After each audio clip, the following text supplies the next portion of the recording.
Que Dios me lo bendiga, qué bueno que puede estar también con nosotros y cada uno de ustedes, que el Señor les bendiga. Ahora después vamos a tener un tiempito también para saludarles, pero qué bueno tenerles a cada uno de ustedes con nosotros. Hoy estamos ya terminando el estudio, estuvimos para los que están por primera vez, les cuento que estuvimos viendo todo un estudio sobre la familia, cómo debe de ser el esposo, cómo debe de ser la esposa, cómo deben de ser los hijos, y estamos terminando con, le puse características de un buen candidato para el matrimonio o una buena candidata para el matrimonio. Y esto es importante ya que, gracias hermana, esto es importante porque voy a usar una analogía. Los hombres y mujeres que todavía no se han casado, pero quieren casarse, entonces esto es como ir a comprar un carro. Y usted tiene la opción de ir a cualquier agencia a buscar el carro nuevo, 0 kilómetros que usted quiera. Tamaño, fuerza, color, usted escoge. Y resulta y sucede que a veces hay personas que tienen la opción de ir a cualquier agencia a comprar el carro nuevo, pero resulta que se van a uno de segunda. Y ven un carro ahí que con 7 problemas, con 10 dificultades, y eso es lo que escogen. ¿Me estoy dando a entender? Más o menos. Entonces, estas características son para que usted sepa escoger. Estuvimos hablando, mis hermanos, que un candidato perfecto, una candidata indicado, tiene que tener el amor de Dios en su corazón. Simple y sencillamente tiene que ser un hijo de Dios, tiene que ser una hija de Dios, pero decíamos no un cristino, sino un cristiano, porque hay muchos cristinos por ahí, ¿verdad? Pero hay pocos cristianos también por ahí. Y también a esposos y esposas, ¿les gustaría seguir siendo un buen candidato para su esposa, para su esposo, que se sienta feliz de tener ese buen candidato? Amor de Dios, y el amor de Dios solo se obtiene cuando tenemos a Cristo Jesús en nuestro corazón. De lo contrario, no puede haber amor. Tiene que ser una persona pacífica, en el sentido que es una persona que mide lo que hace, que no es explosiva, que no es una persona que reacciona de acuerdo a lo que siente en ese momento, sino que es una persona que realmente usted puede ver que es pacífico. Y para ser pacífico tiene que tener paciencia, esperar los tiempos, ser una persona empática. A veces hay novios o novias que creen que el universo tiene que girar solo hacia ellos. Y tal vez la novia o el novio están con mucho trabajo o están con situaciones de estudio, y el novio y la novia no le quieren dar tiempo para nada. ¿Por qué? Porque creen que el universo son ellos. No son personas pacientes, no son empáticos y empáticas. También estuvimos viendo que ser una persona bondadosa, que sea una persona benigna, es una persona que no solamente está pensando en sí mismo, sino en los demás. Es una persona compasiva para poder tener ese tipo de carácter. Por supuesto que tiene que ser una persona que tenga fe en Dios, que confíe en Él. También una persona con mansedumbre, que piensa bien las cosas. Y aquí hablábamos claramente y decíamos que el hombre necio dice lo que piensa, y el hombre sabio piensa lo que dice. Entonces es una persona también mansa, pero también es una persona que sabe escuchar la voz de Dios, tiene dirección en su vida, sabe a dónde va. No solamente porque tenga una carrera o esté estudiando, eso marca la dirección, pero es una persona que sabe en la vida qué es lo que quiere. Y decíamos también en este punto que el que no sabe a dónde va, ya llegó. Ya no tiene, ya ni para allá ni para acá, porque ya llegó, no sabe ni para dónde va. Y hay personas que tienen su vida y viven su vida de esa manera. No tienen una dirección en su vida y mucho menos una dirección de Dios. Viven una vida totalmente indisciplinada. Les da lo mismo, decíamos, Chana que Juana, ¿verdad? ¿Por qué? Porque no tienen una vida disciplinada. Y esto es importante poder verlo. También, por supuesto, ser una persona íntegra. Ser una persona que su sí es sí, su no es no. Ser una persona que no es cambiante con el calor o el color del día, sino que es una persona íntegra. Dice Proverbios 11:3, la integridad de los rectos los encaminará, pero destruirá a los pecadores la perversidad de ellos. Es una persona que es íntegra. Y por supuesto, vamos a seguir. Por supuesto que todas estas características tienen que ser evidentes antes de comprometer los sentimientos. Cuando usted ve a una persona y siente como una chispita, como que, ay, mira, bueno, antes de comprometer sentimientos, conózcala.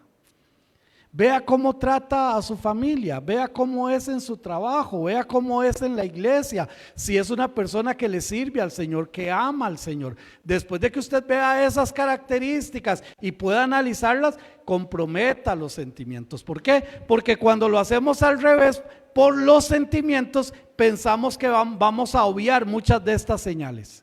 Y vamos, no, yo sé que yo lo cambio, yo sé que aquí, yo sé que allá. Y yo les decía, a modo de broma, decía que cuando una persona tiene un novio o una novia violenta o violento, lo único que va a cambiar cuando se case es que ya no va a ser una novia violenta o un novio violento, ahora se va a dar una esposa violenta o un esposo violento. Eso es todo lo que va a cambiar, porque nadie cambia a nadie. Y ahora sí, continuamos. Proverbios capítulo 7, versículo del 1 al 3. Proverbios 7 del 1 al 3 dice: Hijo mío, guarda mis razones y atesora contigo mis mandamientos. Guarda mis mandamientos y vivirás, y mi ley como la niña de tus ojos. Lígalos a tus dedos, escríbelos en la tabla de tu corazón. Un candidato o una candidata adecuada para el matrimonio es una persona que es obediente a la palabra de Dios. Porque la palabra de Dios es la que nos corrige. Porque la palabra de Dios es la que nos dirige. Yo les decía, a hermano Marcos me dice, usted es un mal amansado, y yo también, entonces nos ponemos un yuguito y andamos juntos. Sí, porque ¿saben qué? Sigo siendo un mal amansado. Sigo. Y a cada rato tengo que corregir mis caminos, y a cada rato tengo que corregir mis pensamientos, y a cada rato tengo que corregir mis acciones. ¿Por qué razón? Porque soy así. Y entonces la única fuente que a mí me puede realmente cambiar es la palabra de Dios, obediencia a la palabra de Dios, no solo conocimiento de la palabra de Dios. Y les he dicho en varias ocasiones qué es de la palabra de Dios lo que yo realmente creo.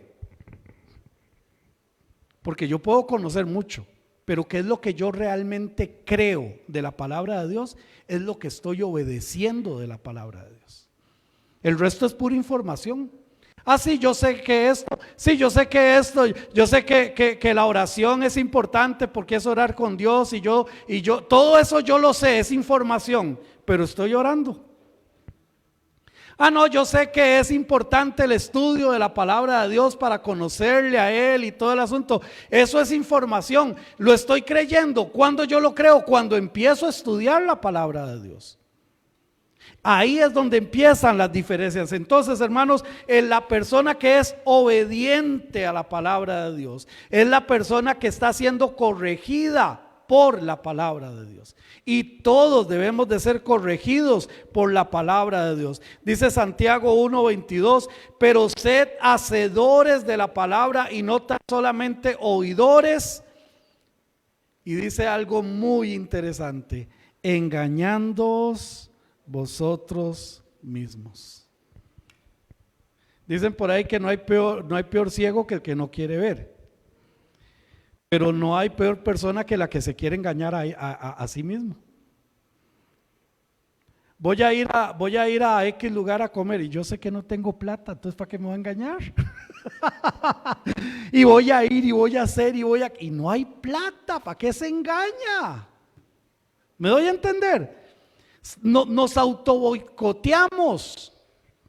¿Por qué? Porque solamente leo la palabra de Dios, pero no practico la palabra de Dios.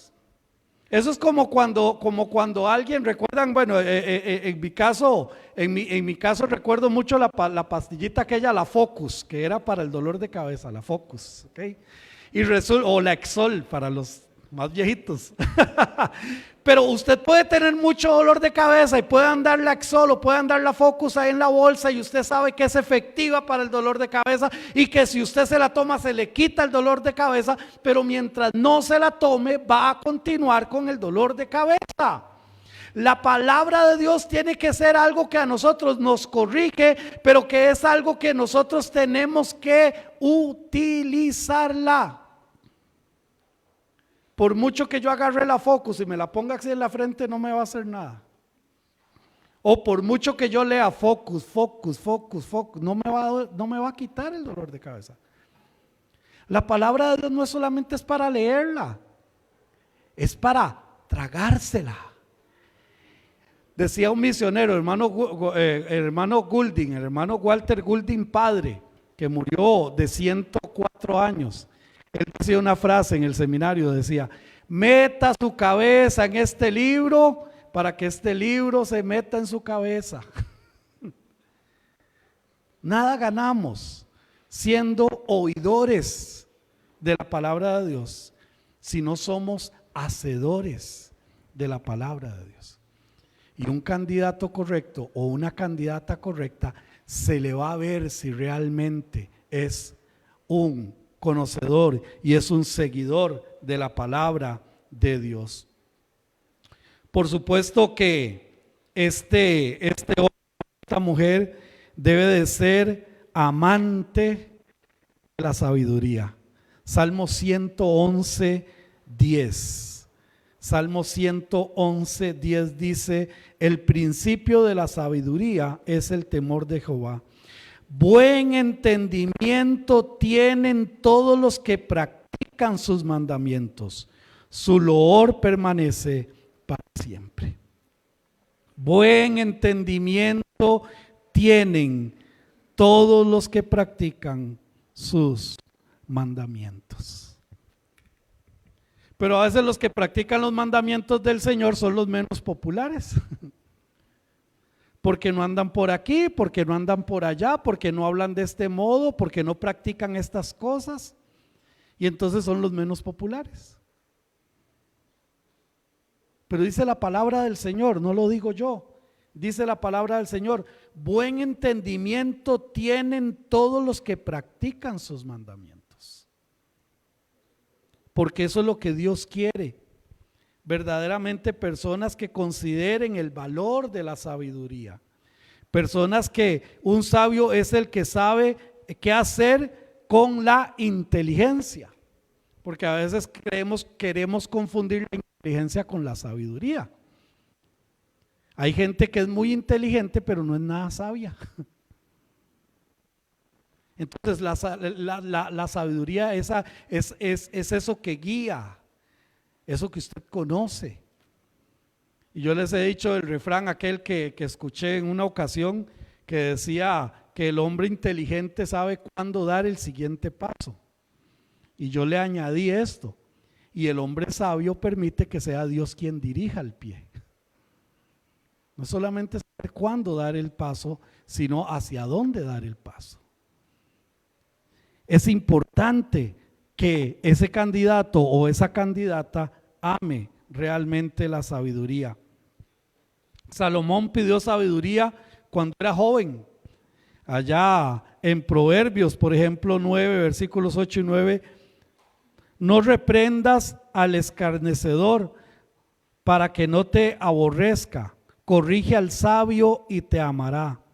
El temor de Jehová es el principio de la sabiduría. El conocimiento del Altísimo es la inteligencia. Qué difícil que es corregir a alguien que no quiere ser corregido. Entonces yo parafraseo mucho este versículo y yo digo: corrige al necio y te odiará. Corrige al sabio y te amará. Pero cómo cuesta a veces encontrar personas que realmente tengan estos principios en su vida. Ser sabio es lo mejor. Es Dios la fuente de esa sabiduría. Y en Proverbios 13:20 dice: el que anda con sabios, sabio será, y el que se junta con necios será quebrantado. Ande con sabios y usted va a aprender a seguir la sabiduría, a amar la sabiduría. Y yo les decía, creo que el martes estuvimos un poquito sobre esto, ¿verdad? Y entonces yo les decía que si usted anda con una persona que es mal hablada, que por una cuestión natural utiliza malas palabras, usted se va a dar cuenta que cuando menos se da usted cuenta, va usted a interiorizar esas malas palabras y las va a utilizar. Y recuerdo en una entrevista, en una noticia, un periodista está tratando de hablar con una persona, está preguntándole sobre un problema que hay, que había en la comunidad, pero esta persona fijo era una persona mal hablada, porque se trababa tratando de no utilizar malas palabras, se trababa. Y de viaje se le notaba que iba a decir una barrabasada y la cambiaba por otra frase, porque lo hablan de una forma tan natural. Entonces quien anda con personas mal habladas va a llegar a ser un mal hablado. Quien anda con una persona irresponsable va a llegar a ser un irresponsable. Pero quien anda con una persona sabia va a aprender lo que es ser sabio. No le digo que va a ser sabio solo por andar con esa persona, pero se va a dar cuenta la diferencia de una persona sabia y una persona que no lo es.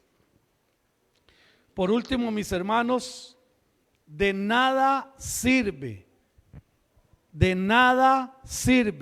tener toda esta información si no la ponemos en práctica.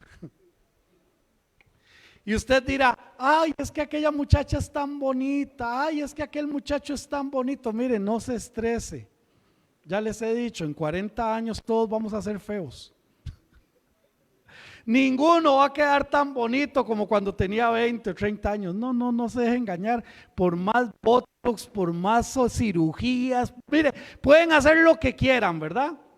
Hay mujeres que se hacen operaciones, se hacen esto y se hacen lo otro, y llegan a estirar tanto la piel que se van a peinar, ¿verdad? Pasan el peine aquí y se les levanta la uña del pie del dedo gordo, ¿verdad? Ya están tan...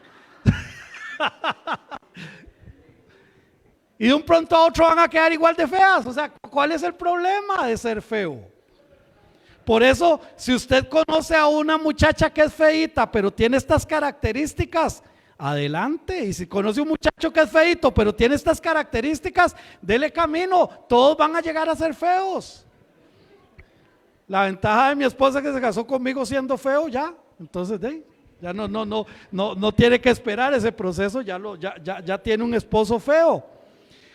Dice Proverbios 27:17: hierro con hierro se aguza, y así el hombre aguza el rostro de su amigo. ¿Qué quiere decir esto? El buen amigo siempre buscará que nuestra vida esté cerca de Dios. El buen amigo va a buscar que usted sea una persona fiel a Dios. La persona que más bien le quiere sacar de las cosas del Señor, eso no es un buen compañero. Esa no es una buena compañera. Es que yo voy para la iglesia. Ay, es otra vez, usted va a andar en eso otra vez. Vea, huya, corra. Si usted es un hijo de Dios, una hija de Dios, salga corriendo de esa relación. No le conviene. Y lo dije al iniciar este estudio, es mejor que le deje el tren antes de que le pase por encima el tren, mejor corra.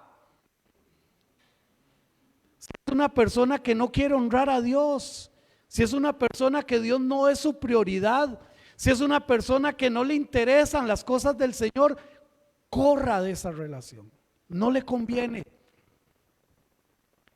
Pero cuidado, hermano o hermana, cuidado si alguien tiene que correr de usted, porque es usted la persona que es, dirían en esta generación, tóxica, peligrosa, nociva. Y como yo les he dicho, a los solteros y solteras, corran. A los casados y casadas, oren.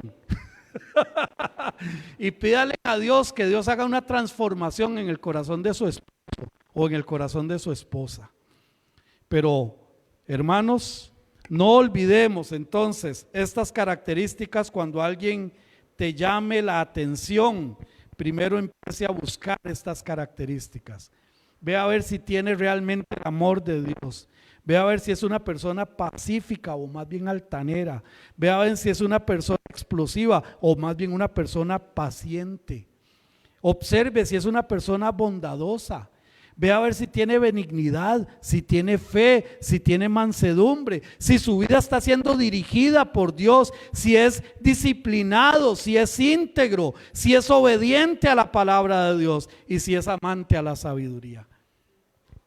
Si usted tiene estas características, gracias al Señor. Si como en mi caso tengo que trabajar en varias de ellas, empecemos a trabajar para que mi esposo o mi esposa se sienta feliz de tener una persona, un hijo de Dios, realmente un hijo de Dios a la par. Porque si no, hermanos y hermanas, estamos siendo de piedra de tropiezo para nuestra esposa y no le estamos dejando crecer ni madurar espiritualmente, cuando llegamos a ser tropiezo más bien para nuestra esposa o nuestro esposo. Al final no hablé del hogar porque cae por su propio peso. Si su esposo es una persona, como hablamos en este estudio, si la esposa es una persona como la hablamos en este estudio, si los hijos son hijos como lo hablamos en este estudio, déjeme decirle que su hogar lleva nota 100 y que va a tener problemas y circunstancias, pero lo fuerte y lo pesado del hogar, gracias al Señor, va a estar bien. Los que me han pedido el estudio, con todo gusto lo estamos pasando, ya los hermanos de comunicación lo tienen todo el estudio completo, así que los que lo quieran, todo el estudio completo, con todo gusto, solo es cuestión de solicitarlo. No lo damos impreso, sino que lo damos por internet, las presentaciones, por cualquier cosa, si algún hermano o hermana lo quiere. Muy bien. Este estudio, bueno, no sé si hay alguna pregunta hasta aquí que tenga que ver con el hogar. Muy bien, entonces vamos a arrancar. Hoy vamos por lo menos a arrancar un poquito con el tema que habíamos pospuesto. Lo pospusimos casi como 7 meses. Pospusimos el tema de los profetas menores. Si hay profetas menores, pregunto, ¿hay profetas mayores entonces? Sí hay. ¿Y quién me quiere decir cuántos profetas menores hay? ¿Quién me quiere decir cuántos profetas menores hay? Vamos a ver, allá me dijeron 12 profetas menores. ¿Quién les gusta? Mi hermano, hay 5 mayores, 12 menores. ¿Alguien los conoce? ¿Me puede decir los nombres de los profetas menores? Pero no los lea, ¿verdad? No los lea, hermano Eric. Bueno, hermanita Deisha, vamos a escuchar primero hermano Eric y después la hermanita Deisha. Vamos a ver. Oseas, Joel. Primero Deisha.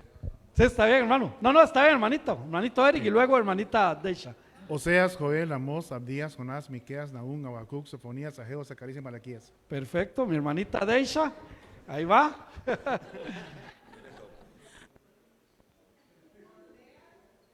Joel, Sí, Amós, Abdías, Jonás, Miqueas, no me acuerdo cuál, Habacuc, Nahum.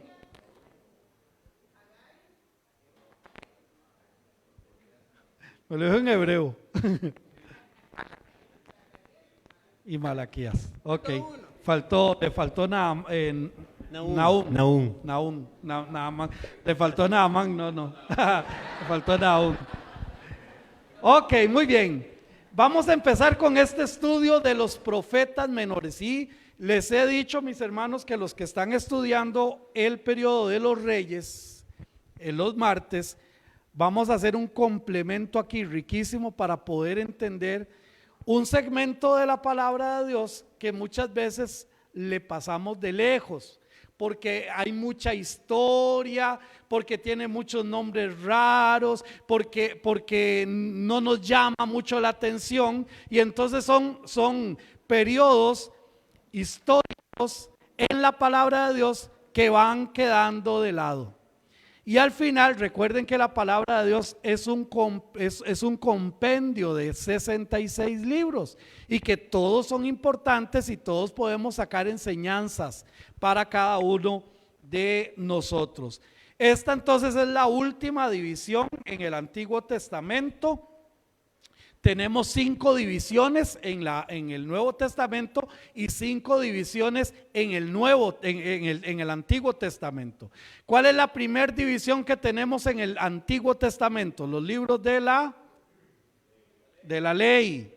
Muy bien, que son 5 libros. Luego tenemos los 12 libros históricos. 12 libros históricos. Luego tenemos 5 libros poéticos y sapienciales también se les conoce de esta manera. Luego tenemos 5 profetas mayores y 12 profetas menores. Estas divisiones, mis hermanos, simple y sencillamente nos ayudan para un estudio de la palabra de Dios. Cuando Jesucristo, aunque él no estaba hablando de las divisiones en Lucas 23, el Señor Jesucristo dijo: esto es lo que se ha escrito de mí en la ley, los profetas y los salmos. No es que él no es que estaba enseñando sobre las divisiones del Antiguo Testamento, pero la Biblia hebrea muchos la dividen de esta manera. Pero estas divisiones solamente son para poder entender. Ahí me van haciendo señas porque si no yo me emociono.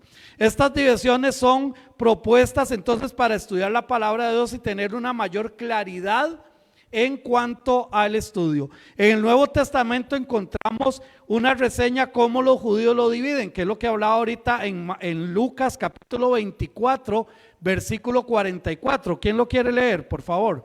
Lucas 24:44. El que lo tenga, por favor, solamente levanta su mano o se pone de pie. Ok, mi hermanita Ruina, hermano Javier, gracias. Lucas 24:44. Amén. Y les dijo: estas son las palabras que os hablé, estando aún con vosotros, que era necesario que se cumpliese todo lo que está escrito de mí en la ley de Moisés, en los profetas y en los salmos. Muy bien, entonces el Señor Jesucristo aquí dice y habla sobre todo el Antiguo Testamento, haciendo 3 divisiones: la ley de Moisés, los profetas y los salmos. Estas palabras entonces las dijo nuestro Señor Jesucristo para ver un poquito también que en los hebreos también hacían divisiones para poder entender la palabra de nuestro Dios. Quiero hablarles un poquito del orden cronológico, ya que es diferente al canon en cuanto a la división o al orden histórico, quién escribió primero y quién después. Aproximadamente empieza con Jonás, quien escribió aproximadamente en el 790 antes de Cristo. Luego tenemos a Amós, también Oseas, Miqueas, Nahum, Habacuc, Sofonías, Joel, Abdías, Ageo, Zacarías y Malaquías. Este es el orden cronológico en que fueron escritos estos 12 libros. Esto es lo más aceptado por algunos y hay quienes ponen a Joel o Amós como primero. Realmente entre Amós y Joel hay una diferencia apenas de 15 o 20 años según algunos otros que han hecho estos estudios. También podemos indicar que estos profetas en algunos casos eran contemporáneos con los profetas mayores, o sea que escribieron en la misma línea de tiempo. Por ejemplo, Isaías y Miqueas escribieron aproximadamente en el 740 al 700, añitos más, añitos menos. Entonces Isaías, que es profeta mayor, y Miqueas, profeta menor, también escribieron por allí. Lo mismo que Jeremías. Jeremías, en el tiempo de Jeremías, también estaba escribiendo Habacuc y también escribió Sofonías aproximadamente en el año 630 y del 850 al 630, 626. También escribió en el tiempo también de Abdías. Esto es importante porque cuando nosotros entonces vamos, por ejemplo, leemos Isaías y leemos Miqueas, nos damos cuenta en el periodo histórico en que estaban cada una de estas profecías, la realidad que estaba viviendo el pueblo de Israel. Incluso también contemporáneos entre ellos mismos, entre los profetas menores. Ageo y Zacarías escribieron en el mismo periodo de tiempo, lo mismo que Habacuc y Sofonías escribieron en el mismo periodo de tiempo. Es interesante en este estudio ver cómo la mayoría de los profetas menores inician su mensaje con una denuncia y terminan con un llamado al arrepentimiento, porque al final era lo que Dios quería, que las personas escucharan la profecía y se arrepintieran, cambiaran. Lamentablemente no todos los casos fueron así. Sin embargo, podemos ver el caso de Nínive. ¿Recordamos el caso de Nínive?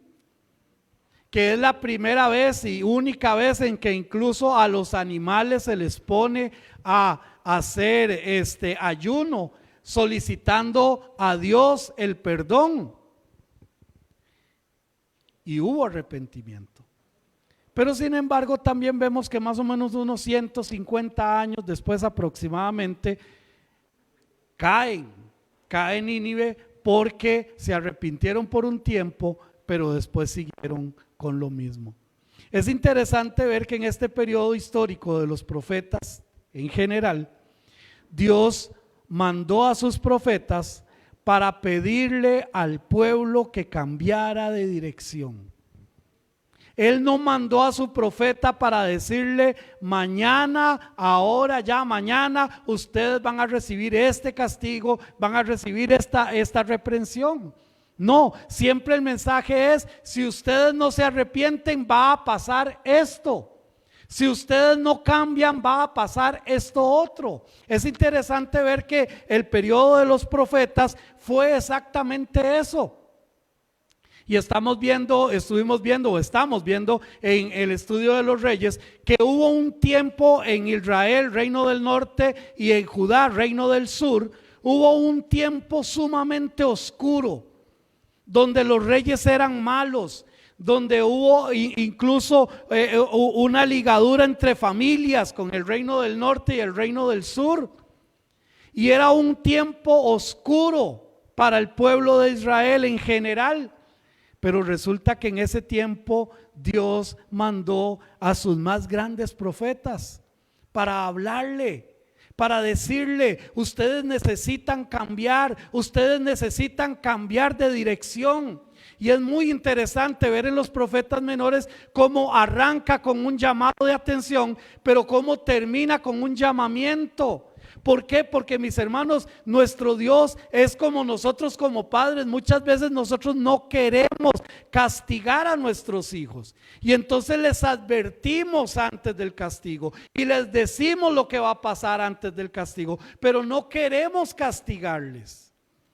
Nuestro Dios es exactamente igual. Y así lo hizo con su pueblo, pero ojo, así lo hace con nosotros también. Yo no quisiera levantarme o despertar un día y que ese día, en lugar de la misericordia de Dios, estuviera el juicio de Dios. Yo no quisiera levantarme ese día. Dice la palabra de Dios que sus misericordias son nuevas cada mañana. ¿Se imagina si dijera su juicio son nuevos cada mañana? La intención de los profetas era precisamente eso, traer ese mensaje. Su tarea principal era el llamado de Dios a los pueblos para que se volvieran a Él y siguieran la senda de justicia. ¿Quién me quiere ayudar con Jeremías capítulo 6, versículo 16? Jeremías capítulo 6, verso 16.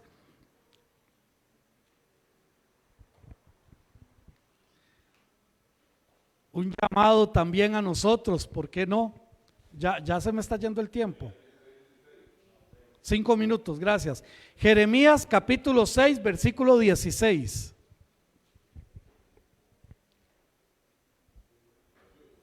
Si el que lo tiene lo puede leer, hermano Daniel. Ya le llega la Biblia, hermano, para que no haya un vacío ahí en la grabación y en los hermanos que nos están siguiendo por Facebook. Jeremías 6:16. Así dijo Jehová: paraos en los caminos y mirad, y preguntad por las sendas antiguas, cuál sea el buen camino, y andad por él, y hallaréis descanso para vuestra alma. Mas dijeron: no andaremos. ¿Qué les parece?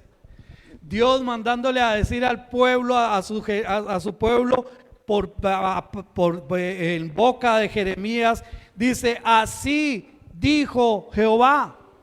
Así les dice el Dios de ustedes, y les dice: paraos en los caminos y preguntar por las sendas antiguas, cuál sea el buen camino, y cuando lo haya identificado, dice: andad por él.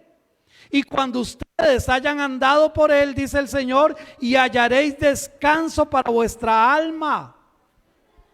O sea, sus almas estaban cansadas por el tiempo, por el movimiento que ellos llevaban como nación.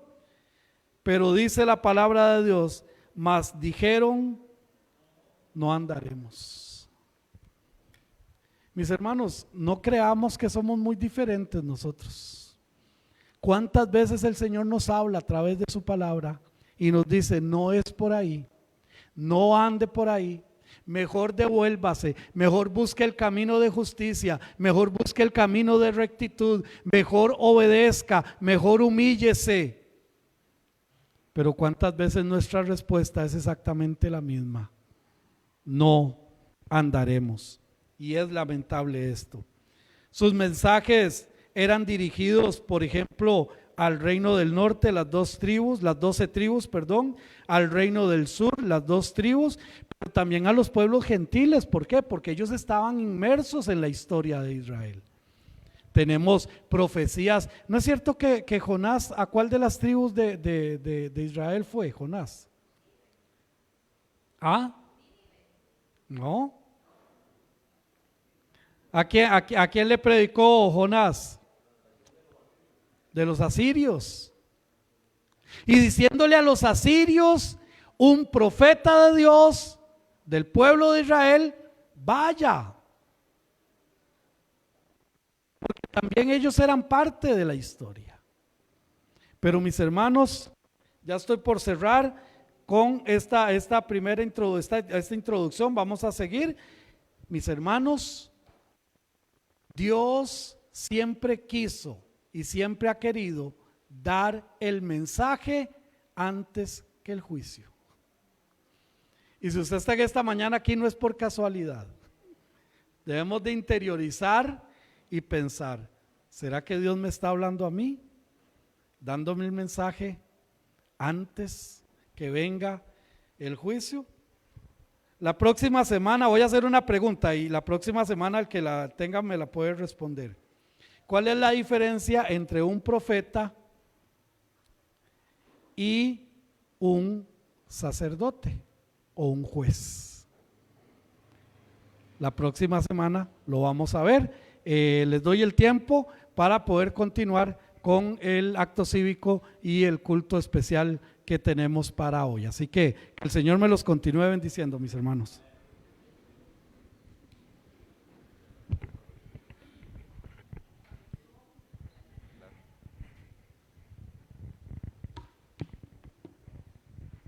Gracias a Dios, mis hermanos, por su palabra.